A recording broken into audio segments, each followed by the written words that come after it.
여당 원내대표는 이렇게 이야기를 했습니다. 여당 원내대표의 이야기 들어보시죠. LH 직원들의 투기 의혹으로 국민들의 분노와 허탈감이 대단히 큽니다. 정부와 당이 누적된 폐해를 청산하고 반부패 개혁을 지속적으로 해왔습니다만 아직도 사각지대가 있음을 느낍니다.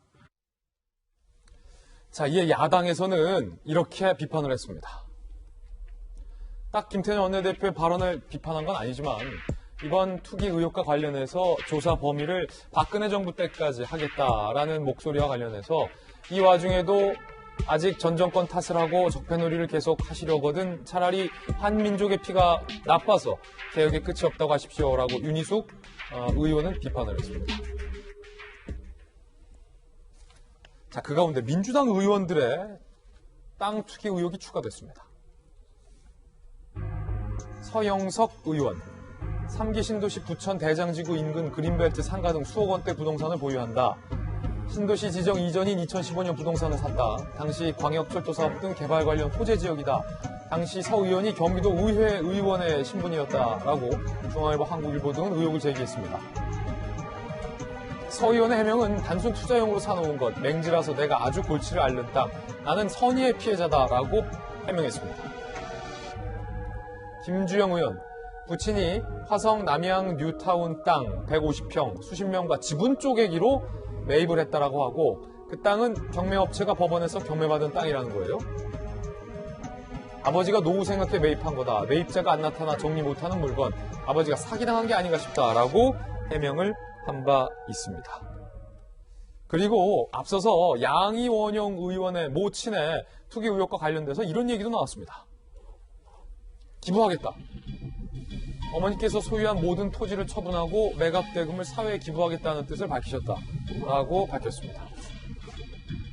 모친 명의 11개 필지 땅값 최대 9분의 1로 축소 신고, 재산 신고한 공시가, 실거래가와 최대 9배 차이, 재산 축소 신고 의혹까지 제기됐고요. 공직자윤리법 위반에 해당합니다.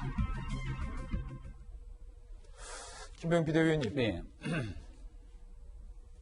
투기를 했다라고 인정을 한 거예요? 아니면 투기는 아닌데 사회에 환원하겠다라고 밝힌 겁니까? 재산 축소 신고를 했다라고 인정한 겁니까? 아닌데 그냥 환원하겠다고 한 겁니까? 문제가 없는데 왜 내 재산을 사회에 환원합니까? 그러니까 이 부분이 국민들 보시기에 납득이 잘 안 가실 건데 어디서 많이 보던 기시감이 느껴지실 겁니다. 문제가 발생을 합니다. 하고 나니까 직을 던지면서 이거 나는 잘 몰랐고 우리 아내가 한 것이라고 얘기했던 김의겸 청와대 대변인 생각 아마 나실 텐데요.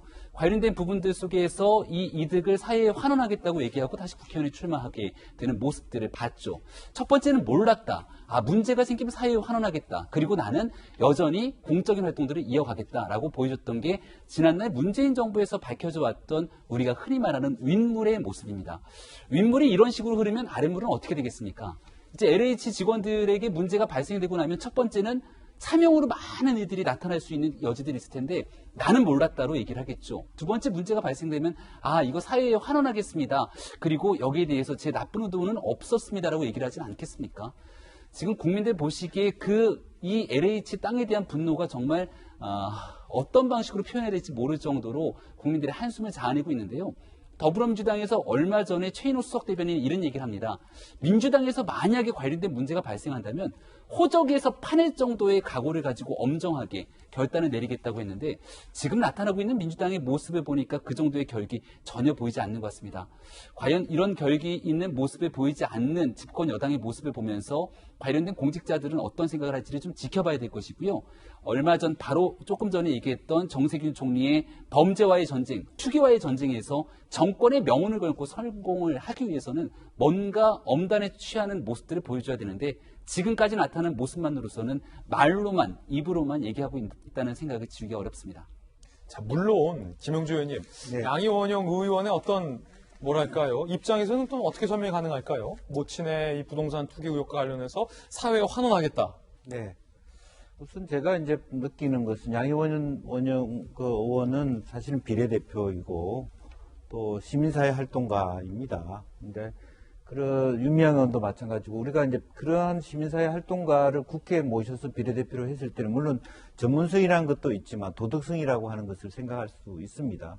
시민사회 활동을 했다는 건 그만큼 사회에 이바지했다는 것인데 실제로 저런 분들이 적지 않이, 물 그렇다고 뭐 지역구 의원은 그래도 된다는 뜻은 아니지만 더 강한 도덕성과 전문성을 가지고 국회에 들어와야 되는데 실제로 보면 재산, 본이든 본이 아니든 재산 축소 신고 의혹이 있고 또 이런 부분에 대해서 나는 몰랐다 이렇게 얘기하는 것이 굉장히 좋지 않은 행태로 드러나고 있고 국민 전체가 지금도 이 문제가 물론 시민사회의 고발각 사회에 대한 어떤 문제제기로 뭐 부각된 것입니다만 이제 그런 측면에서 봤을 때 본인들이 갖고 있는 어떤 이러한 그 투기 의혹이라든지 주변 지인들에 대한 어떤 자기가 정계 진출하면서 같이 가져야 될 부담들에 대한 동의 구조 이런 것들이 있어야 되거든요. 그런데 이번 21대 총선은 더군다나 위성 정당 때문에 굉장히 빠른 시간 내에 국회의원이 되어가고 있고 그런 정리가 되지 않고 마음적으로도 준비 안 돼 있는 상태에서